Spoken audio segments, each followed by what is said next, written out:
I personally don't know what's worse, whether it's the people who are devout in their view and they follow their view dogmatically in terms of their politics, or those people who are forced to create conspiracy theories and accept certain things that aren't true in order to make their politics work. I think there's a mixture of the two, and indeed these things are not separate and complete in and of themselves. There is in fact an overlap between different views and how they may well interact. And that's the very real problem when it comes down to, say for example, the American election.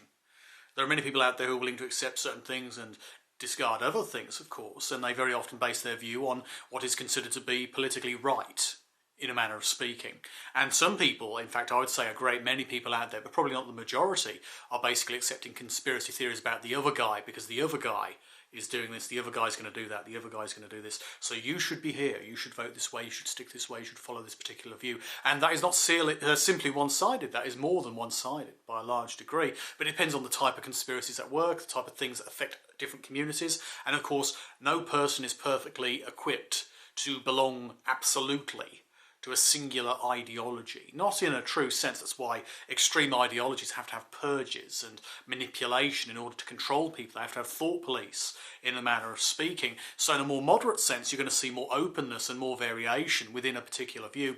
And so if you happen to be a person who thinks it's gone, you know, a party's gone too far right or too far left, or whatever the case may be, you're going to feel like you're betrayed, and if it's presented in the right way, it may well curry your vote. And as a result, you're going to vote for the guy who probably isn't worth it. You're going to vote for some alternative party, and perhaps that's a good thing.